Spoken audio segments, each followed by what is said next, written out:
Hi guys! Welcome sa SIP9. In this video ay itutuloy natin yung series natin na number problems. No? So, isa sa pinaka-karaniwang lumalabas sa number problems ay ang consecutive numbers. No? So, pag sinabi natin consecutive numbers, ibig sabihin magkasunod. Halimbawa, 51 at saka 52, they are consecutive numbers. No? Or sometimes, sinasabi din natin na consecutive integers. So, yan yung pag-aaralan natin in this video and probably the next two videos. So, tingnan natin yung problem number 7 dito sa series. No? So, the sum of two consecutive numbers is 67. What are the numbers? Now, this number can be, or this problem can actually be solved mentally. No? So, kung gusto nyo malaman kung paano, pwede nyo panoorin yung ating series on how to solve number problems mentally. No? Pero yung pag-aaralan natin ngayon ay kung paano ba siya i-solve algebraically. No? So pag sinabi natin consecutive numbers o consecutive integers, for example 51 tsaka 52, paano related yung 52 sa 51, di ba? Nag-add ka ng isa, di ba? So 51, tapos 51 plus 1. Meaning, sa number 7, if yung x mo ay yung smaller number, yung smaller number natin, yung 51, this is the smaller number. Then the larger number, nadagdagan mo ng isa. Parang nandito ka, di ba? 51 plus 1. So this is the larger number. And since we are talking about sum, no? Ibig sabihin, smaller number plus larger number, pag inad natin, plus larger number, equals 67, no? And syempre meron na tayong smaller number which is x plus the larger number which is x plus 1 equals 67, which means pwede na natin siyang isolve kasi meron na tayong equation. So x plus 1 is 2x plus 1 equals 67.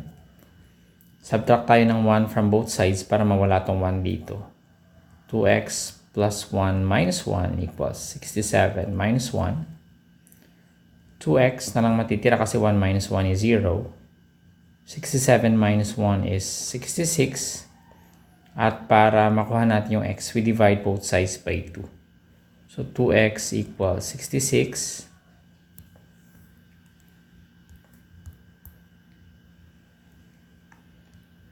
Diretso natin divide. So 2x over 2 equals 66 over 2, which means that x is equal to 33.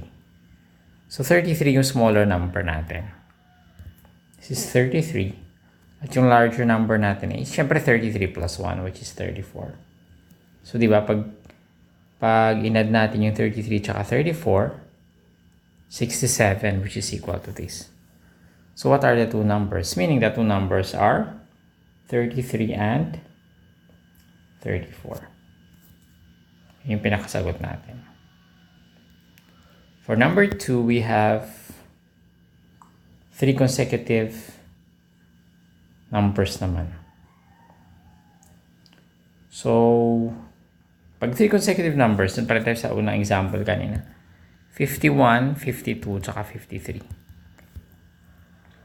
So, 51 yun yung pinakamaliit natin. Tapos, 52 is equal to 51 plus 1, di ba? Nagdagdag tayo ng isa. What about 53? 51 plus 2. So, nagdagdag tayo ng dalawa dun sa 51. Meaning, ibig sabihin, pag tatlo na yung consecutive integers natin or consecutive numbers, yung x yung ating pinakamaliit, x plus 1 yung susunod, tsaka x plus 2 yung pinakamalaki. No? So this is the smallest. Or maybe we just put first integer, first number, this is the second number, and this is the third number. Of course, we know that the third number is the largest. Pag inad daw sila ay 84. So x plus x plus 1, ito yung middle, plus x plus 2 equals 84. Tatlong x's plus 3, di ba? Equals 84. So, yung 3 from 1, tsaka from 2. And then, para matanggal yung 3, we subtract 3 from both sides. Which means that 3x, 3 minus 3 is 0. So, 3x na lang natitira sa ating left-hand side. 84 minus 3 is 81. And 3x, para matanggal yung 3, divide natin sa 3. Siyempre, yung nasa kanan, i-divide natin sa 3. So, 81 divided by 3. Meaning, x is equal to 27. So, ano na yung susunod? This is 27. Ano na yung susunod na number? This is x plus 1, di ba? So, 27 plus 1. And then, 27 plus 2, 29. So, pag in-add ba natin sila, 84 ba sila? So, 27 plus 28 plus 29. This is 15, di ba? This is 24. Get it 2. It's 84. This is correct.